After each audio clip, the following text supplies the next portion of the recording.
एक बार अष्टावक्र ऋषि से किसी व्यक्ति ने पूछा, क्या इस संसार में परमात्मा है?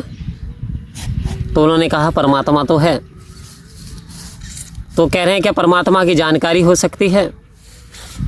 क्या परमात्मा को जाना जा सकता है? परमात्मा का एहसास किया जा सकता है? क्या परमात्मा का रियलाइजेशन हो सकता है? अष्टावक्र ऋषि से व्यक्ति ने पूछा कि कितना समय लगेगा, कितने साल लगेंगे परमात्मा की जानकारी करने में। तब ऋषि अष्टावक्र ने कहा, परमात्मा की जानकारी करने में इतना समय लगेगा जितना फूल को मसलने में लगता है। अर्थात फूल मसलते ही ते वक्त तुरंत खुशबू पैदा हो जाती है, क्योंकि वो खुशबू तो फूल के अंदर समाहित है। कह रहे जी इतना समय? जी हाँ, इतना समय। बट इसके लिए करना क्या है? कह रहे जी सबसे पहली चीज़ विश्वास करना है, यानी जो सदगुरु के वचनों पे विश्वास करना है। दूसरी चीज़, अपने अहंकार को मिटा देना है। गुरु की हाँ में हाँ है, गुरु में ना नुकरी निकालना वास्तव में असंदेह की स्थिति उत्पन्न करने से जब तक विश्वास नहीं होगा तब तक ज्ञान टिक नहीं सकता। कह रहे जानकारी तो हो जाएगी। कह रहे क्या मुझे जानकारी हो सकती है? कह रहे आपको भी जानकारी हो सकती है। तो इशारे में अष्टावक्र ऋषि ने उस महात्मा को जानकारी परमात्मा की करा दी। तो समय समय पे जब इस परमात्मा की जानकारी इस आत्मा को हो जाती है, और जब तक नहीं होती तब तक ये आत्मा दुविधा में रहती है, असमंजस में पड़ी रहती है। और जब जानकारी होती है क्योंकि मीरा को किस चीज़ की कमी थी? मीरा तो राजकुमारी थी, जो चाहती वो मिल जाता था, राजकुमार की लड़की राजकुमारी। लेकिन एक बार माँ गंगा ने एक आभूषण, एक हीरे का कड़ा दिया था रविदास जी के लिए, और पंडित जी के मन में लालच आ गया। और लालच ऐसा आया कि उन्होंने वो कड़ा राजा को बेच लिया, राजा को दे दिया। राजा ने बहुत सारा इनामात दिया और उन्हें दूसरा डुप्लीकेट बनवा करके रविदास जी को दे दिया।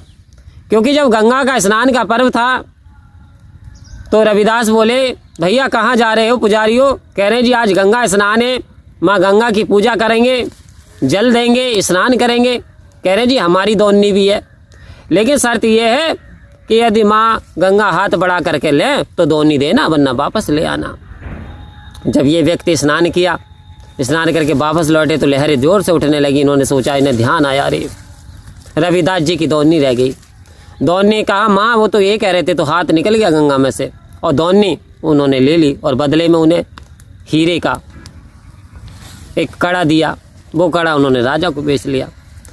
जब वो राजा को बेच लिया मीराबाई के पिता को, तो मीराबाई को दिया पहनने के लिए। तो एक बार मीरा जी झूला झूल रही थी सखियों के साथ में। जब सखियों के साथ में झूला झूल रही थी तो तोता और मैना उस डाल पे बैठे हुए थे, काफ़ी और भी सारे बैठे हुए थे।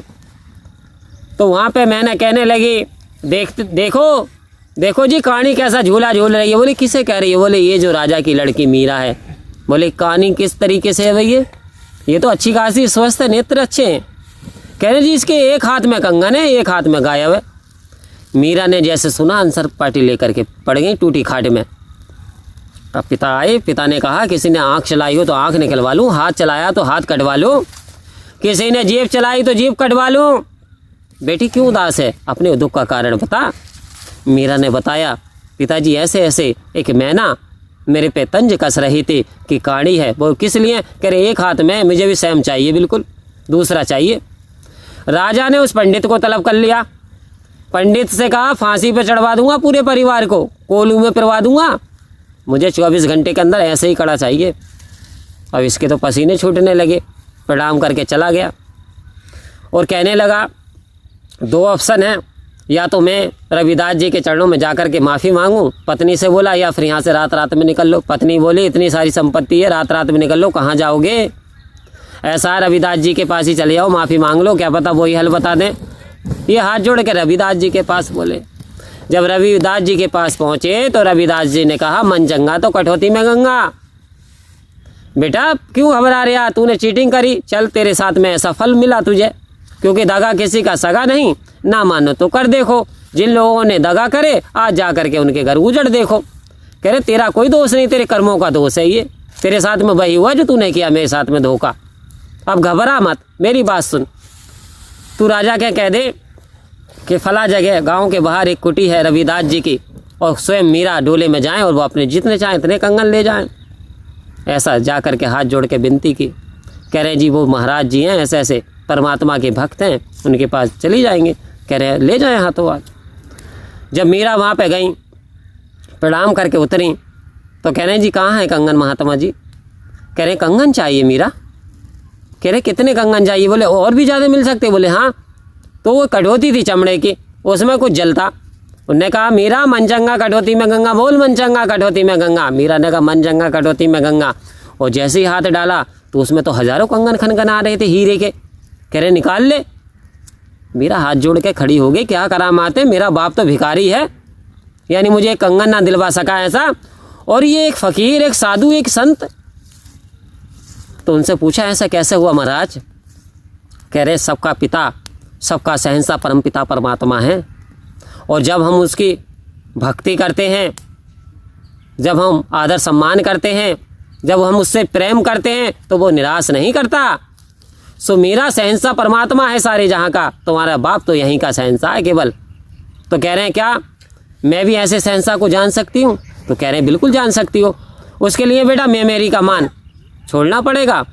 कहा कि कामी क्रोधी लालची इनसे भक्ति न होए, भक्ति करे कोई सूरमा, जात वर्ण कुल खोए। हे मीरा, जिसके अंदर काम की वासना, क्रोध की, मैं मेरी के, मान की, वर्ण की, कुल की, तो वास्तव में वो भक्ति को प्राप्त नहीं हो सकता, उसे परमात्मा के दीदार नहीं हो सकते। तो मीरा ने बोली मैं त्यागने तैयार हूँ, आज से मैं आपके समर्पण हो जाती हूँ, जैसा आप कहेंगे मैं ऐसा करूँगी।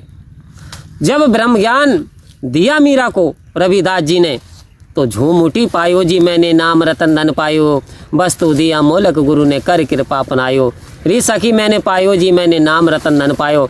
कह रही है सदगुरु ने कृपा करके मुझे ये धन दे दिया, अब मेरे जीवन में दुख मिट गए। और नाचती थी, साधुओं के साथ नाचती थी। कहते थे लोग राजकुमारी होते साथ नाच रही है, लाचन भी लगाते थे। आज भी लोग, क्योंकि लेखक लिख नहीं सकता, वक्ता कह नहीं सकता, सचेतना कड़वा हर कोई सह नहीं सकता।